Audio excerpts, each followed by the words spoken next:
सीकर से ये खबर, शहीद सुभाष चंद्र को अंतिम विदाई और सैनिक सम्मान के साथ में उनकी अंत्येष्टि होगी। पैतृक गांव शाहपुरा में उनका अंतिम संस्कार। और सीकर से शाहपुरा तक की तिरंगा यात्रा 32 किलोमीटर तक की तिरंगा यात्रा निकल रही है। शहीद की तिरंगा यात्रा में जन सैलाब उमड़ा है। अपने लाडले के अंतिम दर्शन सभी कर रहे हैं। स्कूली बच्चे हों, ग्रामीण हों, सभी नम आंखों से जहां से यात्रा गुजर रही है उसे नम आंखों से विदा किया जा रहा है। देखिए तस्वीरें, इतनी कम उम्र में इस देश के लिए शहीद हो जाना और फोर्स इंडिया भी उनकी शहादत को सलाम बार बार कर रहा है। जम्मू कश्मीर के पहलगाम में अमरनाथ यात्रा की ड्यूटी कर लौट रहे ये जवानों से भरी हुई आईटीबीपी के जवानों से भरी हुई बस गहरी खाई में गिर गई, दुर्घटनाग्रस्त हो गई। ऑन ड्यूटी देश के लिए उन्होंने अपनी जान न्यौछावर की, शहीद कहला रहे हैं और शहादत को फोर्स इंडिया सलाम भी कर रहा है। सीकर से तस्वीरें आपको बता रहे हैं, जहां जहां से तिरंगा यात्रा, क्योंकि 32 किलोमीटर का लंबा सफर, हर एक क्षेत्र से जहां जिस रूट से होकर के तिरंगा यात्रा गुजर रही है, लोग उसके साथ जुड़ते चले जा रहे हैं। हाथों में तिरंगा है, देशभक्ति के गीत चल रहे हैं और साथ ही सभी की आंखें नम है, क्योंकि दुखद भी है इतनी कम उम्र में और इतने प्रतिष्ठित देश की सेना में कार्य करते हुए अपना सर्वस्व न्यौछावर कर देने वाले शहीद सुभाष चंद्र, पूरी सैन्य सम्मान के साथ उनकी अंत्येष्टि होगी। इस सेना का वाहन, उनका चित्र भी आगे जिस पर माला चढ़ी हुई, आप देख सकते हैं कि कितना ज़ील उनके फेस पर नजर आ रहा है। एक नौजवान छोटी आयु गर्भवती पत्नी को अपने पीछे छोड़कर गए, यकीनन पहाड़ के ऊपर उतरते हुए, और अमरनाथ यात्रा के दौरान सभी की सुरक्षा का दायित्व उनके कंधों पर था। लेकिन अपनी ड्यूटी पूरी करने के बाद में ऐसे दुर्गम स्थानों पर होकर के जब ये बस गुजर रही थी तो नियति को शायद कुछ और मंजूर था। पूरी जानकारी के साथ हमारे सहयोगी रमेश इस वक्त हमारे साथ जुड़ चुके। रमेश, शहादत को सलाम बार बार फोर्स इंडिया भी कर रहा है। शहीद सुभाष चंद्र की अंतिम जो तिरंगा यात्रा है उस पर लगातार लोग फूल बरसा रहे हैं, नारेबाजी कर रहे हैं, वंदे मातरम के नारे। क्या जानकारी इसके अलावा?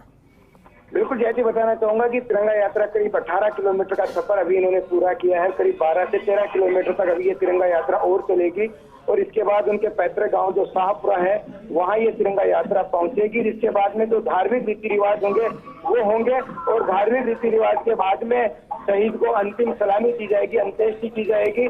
लेकिन कहा जा सकता है कि तिरंगा यात्रा अभी करीब 18 किलोमीटर का सफर है वो करीब अभी पूरा किया है तो उनकी गांव की तरफ तिरंगा यात्रा चल रही है। लेकिन जैसे जैसे ग्रामीण प्रदेश में तिरंगा यात्रा निकल रही है वैसे वैसे लोगों का हुजूम उमड़ रहा है और कहा जा सकता है हजारों की संख्या में लोग तिरंगा यात्रा में चल रहे हैं। एक लंबा जन सैलाब है, करीबन 2 से 3 किलोमीटर तक की लंबा जन सैलाब चल रहा है और अपने लाडले की अंतिम विदाई देने के लिए लोग सड़क किनारे खड़े हैं, उन्हें पुष्प अर्पित कर रहे हैं और अपने लाडले को नम विदाई से अंतिम दर्शन करने में लोग हैं। बड़ा काफिला तिरंगा यात्रा में चल रहा है। जैसे बिल्कुल रमेश, और तस्वीरें लगातार दिखा भी रहे हैं। फोर्स इंडिया भी शहादत को सलाम। और अमरीश, अब से कुछ देर पहले जब हम आपसे बात कर रहे थे, आप उनके व्यक्तित्व से जुड़ी हुई कई जो ज़रूरी बातें हैं वो साझा कर रहे थे। आपने बताया कि परिवार में कौन कौन है, उन्होंने जब जिंदगी के छोटे ही साल, अगर हालांकि देखें एक छोटी आयु में शहीद देश के लिए हो गए, लेकिन इस छोटी आयु में उन्होंने कई ऐसे काम किए जो कि जिंदगी भर याद किए जाएंगे। और कुछ उनके जीवन से जुड़ी हुई जानकारी, उनके परिवार से जुड़ी हुई जानकारी अगर आप दे तो। बिल्कुल बताना चाहूंगा कि 10 जुलाई 1993 को इनका जन्म हुआ था और जन्म के बाद से ही ये देश सेवा के लिए इन्होंने अपना प्रण किया था और इनके ताऊ हैं उनसे उन्होंने शिक्षा प्राप्त की थी कि सेना में कैसी बढ़ता है। गांव में भैरू जी का मंदिर है, वहाँ इन्होंने खेल मैदान बनाया था, उसी खेल मैदान में ये अपनी तैयारियां करते थे। और सबसे बड़ी बात यह है कि गाँव के युवाओं को वो हमेशा प्रेरणा देते थे कि आपको सेना में भर्ती होना है, देश सेवा के लिए आपको जज्बा रखना है। और उसी का ही कारण है कि उनकी प्रेरणा से कई युवा आज भी गांव में अपनी तैयारियों में जुटे हैं, सेना में भर्ती होने के लिए तैयारियों में जुटे हुए हैं। हालांकि ये किसान परिवार से है, एक साधारण सा परिवार है जिनसे उन्होंने भर्ती हुए। और सबसे बड़ी बात इनके जीवन की ये रही कि इनका जो सिलेक्शन था वो पहली बार में हुआ है, यानी उन्होंने जैसे ही परीक्षा लिखी, परीक्षा में पास हुए, उनका फिजिकल होकर के कह सकते हैं कि इन्होंने अपने जीवन में एक ही परीक्षा दी थी और उन्हीं में इनका चयन हो गया था। तो ये पढ़ने में तो होशियार थे ही। हालांकि उन्होंने कॉलेज में एडमिशन लिया था, लेकिन जैसे इनको सेना में भर्ती हुए इसके बाद उन्होंने आगे की शिक्षा कॉलेज में प्राप्त नहीं की और ये देश सेवा में चले गए। बिल्कुल रमेश, तो कहा यह जा सकता है कि बना ही व्यक्तित्व जो था वो सेना में भर्ती होने के लिए था, यानी कि देश की सेवा के लिए। और जब अपने अंतिम समय में रहे अमरनाथ यात्रियों की सुरक्षा करने का जो दायित्व, क्योंकि इस बार की जो अमरनाथ यात्रा रही है रमेश, बहुत उतार चढ़ाव उसमें रहे हैं। कई सुरक्षा एजेंसियों के अलर्ट थे, वहां पर जानकारियां थी कि कुछ आतंकी हमलों से भी जुड़ी हुई अपडेट आ रही थी, लेकिन उसको लेकर के फिर मौसम ने भी साथ नहीं दिया।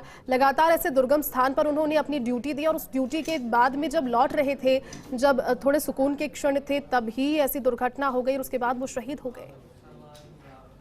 मैं बिल्कुल बताना चाहूंगा कि ये गांव आने के लिए भी बोल करके गए थे कि 1 महीने बाद गांव आऊंगे। फिर 1 महीने बाद इनके जन्म उत्सव होना था, क्योंकि इनकी जो पत्नी है वो 8 माह की गर्भवती है। तो वो डिलीवरी के समय ये गांव आने के लिए कह के गए थे। करीब 2.5 महीने पहले मई में ये गांव आकर के गए थे और जल्दी अपने माता पिता से गांव आने का वादा भी करके गए थे। लेकिन कहा जा सकता है कि उनकी जो पार्थिव देह है वो अब तिरंगे में पहुंची है। गांव में पूरे में गंभीर माहौल है, लेकिन सबसे बड़ी बात है कि जब लाडला तिरंगे में घर पहुंचता है या गांव में पहुंचता है तो उसकी शहादत को नमन किया जाता है। और आज यही चीज यहाँ देखने को मिली है कि एक लंबा काफिला है, बड़ा काफिला है, एक बड़ा जन सैलाब है, जो कहा जा सकता है ऐतिहासिक जन सैलाब है। धीरे धीरे ग्रामीण प्रदेश से ये तिरंगा यात्रा निकल रही है और जैसे जैसे ये तिरंगा यात्रा आगे बढ़ रही है वैसे वैसे जन सैलाब भी बढ़ रहा है। बिल्कुल रमेश, और जनसैलाब बढ़ रहा है। आगे भी आपसे अपडेट लेंगे क्योंकि ये दुखद क्षण है, लेकिन ये गौरवपूर्ण भी है क्योंकि शहादत यहाँ इनकी हुई है।